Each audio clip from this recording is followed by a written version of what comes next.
what's happening? Lex back today for another video, and today we have a very special guest today with us. It is Dean Compoginis. Compoginis? It's pronounced Dean. That's a really good job, bro. All right, I got the first part right. My dad said Compoginis, so I say Compoginis. I was Compoginis. That's, it's decently close. Dean, tell us about yourself. Where are you from? I'm coming to you from the heat wave capital of the world right now, which is in California.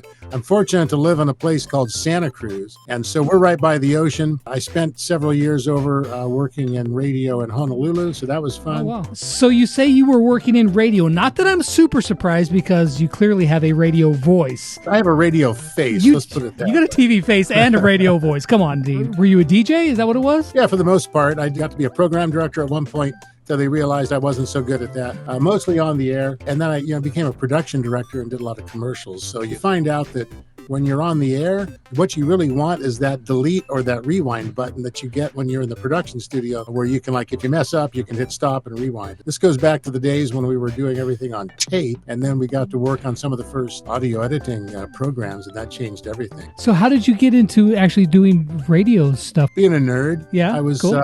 I liked to play with Heath kits and electronics and stuff when I was about 16 or 17. A bunch of us got together and built a little low-power radio station at the high school, and that led to me talking my way into a job at 17 on the local radio station, which happened to be the hottest station in town. So. Ascending to level 42 as we jam through at least 30 minutes of back-to-back hot music from Hawaii's Hot I-94.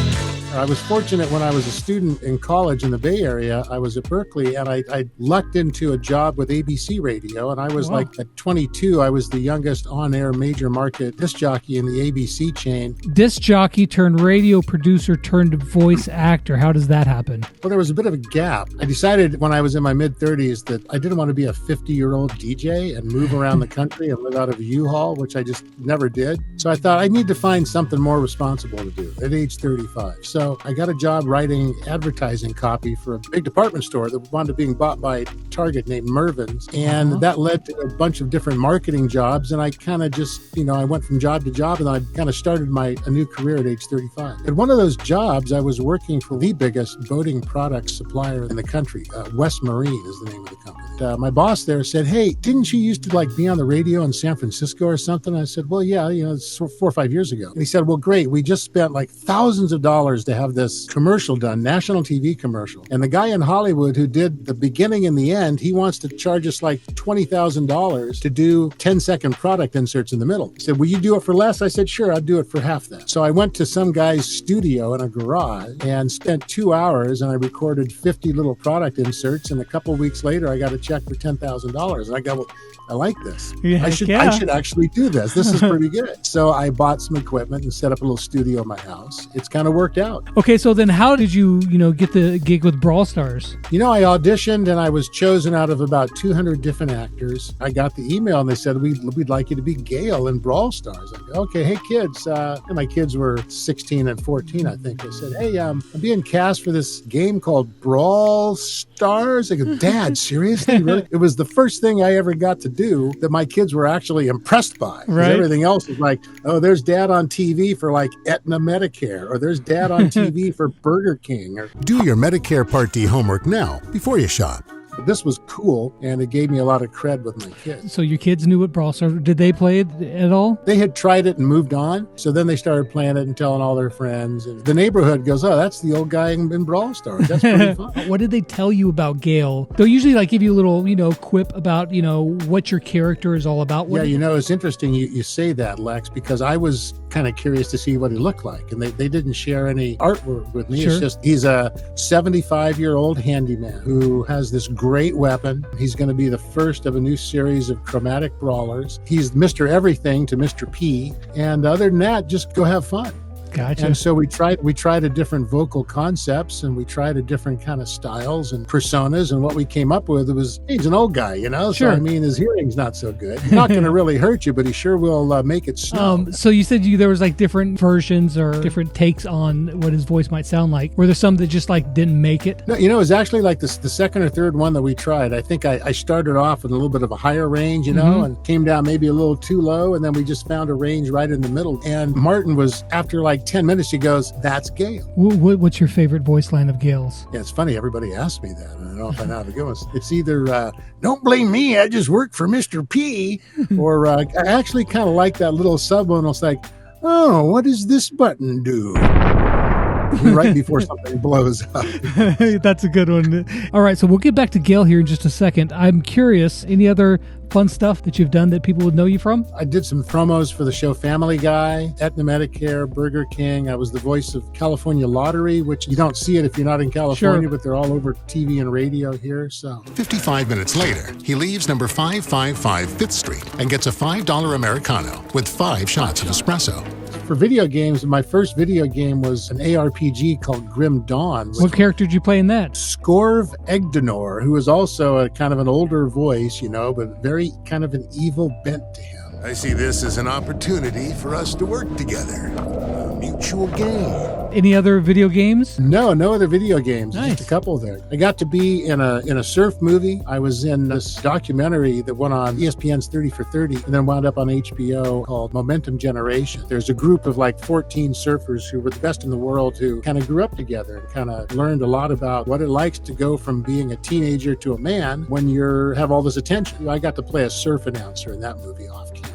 Besides the Mervins thing, what was your first ever voiceover gig? Well, I think my first big one was Burger King. With BK Kids Meals and WWE Superstar Toys, you can play like a champ. That was really cool because I had just been doing a ton of car commercials. And then I got the Burger King spot. So I drive down to Hollywood and I go to the same studio where they record the Simpsons voice tracks. Oh, wow. And I just got tingles because I'm working in the same studio where the voice actors for The Simpsons were recording their tracks for the show. And I thought, I like this. This is Heck yeah. fun, Have you ever done any like really strange ones where there are any kind of really oddball voice jobs that stand out in your mind? Well, I think sometimes the copy that they write's a little interesting. I did a series of very heartfelt for commercials for a big dairy producer in upstate New York called Upstate Farms. Our cows are your neighbors.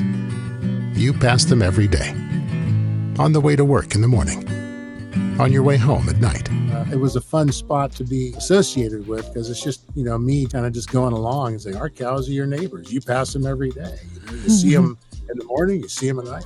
Back to Gale for a minute. Was there anything during the session that stood out to you as something different or something unique and fun? Martin, as I said, is amazing to work with. Sometimes he would surprise me because I think his sensibilities of what's going to work for the game, I didn't really know what I was getting into. So I think there was a lot of that, okay, he's going to love this. I'm going to do it like this. And I'd read it and he'd go, exactly. It's like we were on this telepathic connection halfway around the world, me not knowing much about the character. It was one of the cleanest sessions I've ever had in terms of, sometimes if you have 5 people in the room, you're going to do 50 takes because everybody says, I like number 14 better. So with Martin, it was just 2 guys talking. It was just a wonderful session. It just flowed so quickly. We were on and off in less than 45 minutes. One of the cool things is that after the session was done and we were all done, and about a week or so later, I get an email and it's from Martin passing along a hand-drawn rendering of Gale by the artist who drew Gale. It was to my kids.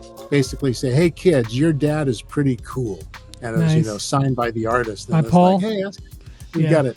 Yeah, we got it printed out. And that's really cool. Do you have any other cool stuff that's coming up that you can talk about? Sometimes you guys can't talk about stuff, obviously, but there is a Christmas time project that I've been cast for. I'm super excited about because it's going to be in basically everybody's home, including the United States, but it's a global product. And I will be one of 4 or 5 voices inside this consumer electronics product. So it's going to come out for Christmas. Big campaign. It's one of these long form. They have you do a lot of different, 1, 2, 3, 4 word sayings over. So that's very cool. All right. Well, we're gonna be looking forward to this mystery Christmas thing. Of course, he's going to post it on his Instagram, which he doesn't use very much yet. There's a link. You guys can see it right there on the screen. You guys be sure to go follow Dean. He's going to show you this cool Christmas thing if he remembers. If not, hassle him about it. You'll see me skateboarding on the Instagram, and I don't die. I do narrowly avoid disaster. It's really not worth your time to go look at it, so I'm going to discourage you from doing so. I mean, listen, he just said that you should not, definitely whatever you do, don't go watch it. Don't go to my Instagram and look at that. You know what that means. All right, so Dean, if you wouldn't mind, would you mind doing some of the Gale voice lines for us? Let me see if I have it here, because it's been several years. My glasses, my eyeballs don't work like they used to. Oh, geez, Louise. Oh, shoot. The kids today. Gosh darn. Never too old to be a bit bold. Oh, Gale, still got it. Don't blame me. I just worked for Mr. P. I'm a-coming.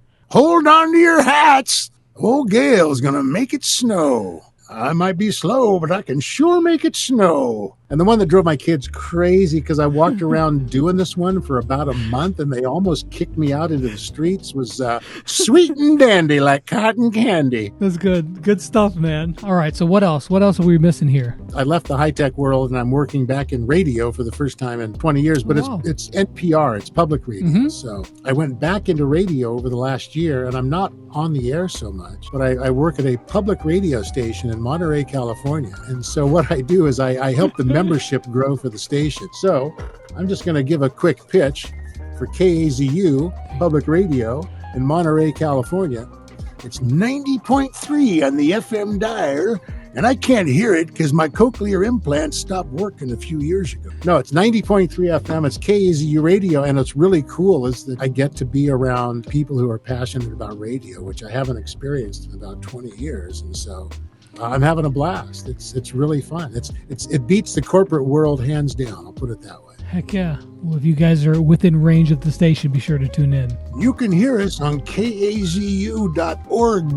I don't know what the org stands for, but they just say it. So, you know, and then you can stream it online. Oh, that's cool. Right. We'll be, you'll hear me on that station the third week of September, when we'll be on for about a week doing Fletch Breaks. Awesome. Well, you guys definitely go check that out. Anything else that I'm missing? I flew a Blue Angels jet. Did you fly it or did you fly in it?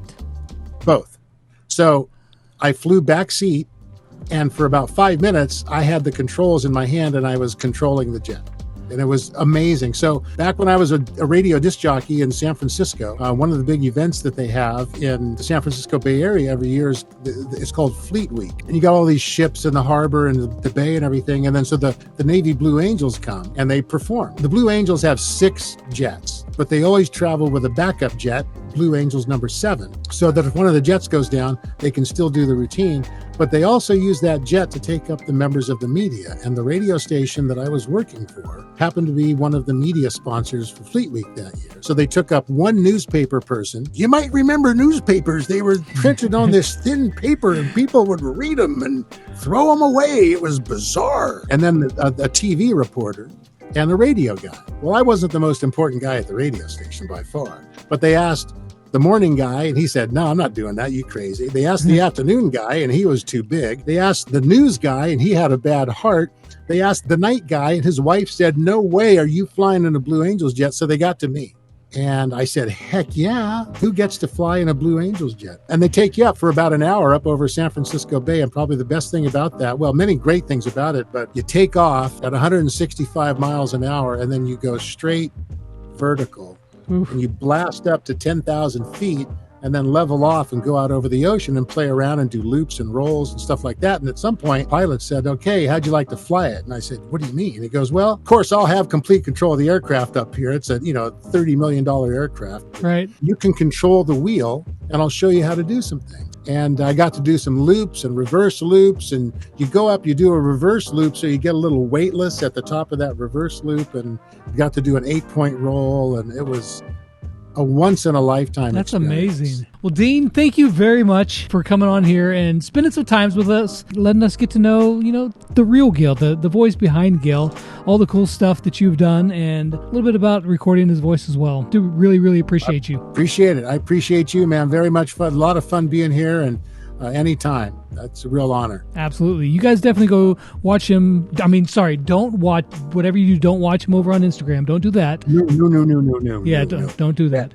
Bad idea. Bad idea. But definitely leave him some comments down below. Let him know how much you appreciated him coming on. Gonna wrap it up for this one. Hope you guys enjoyed it. And as always, until next time, we'll catch you guys on the flip side.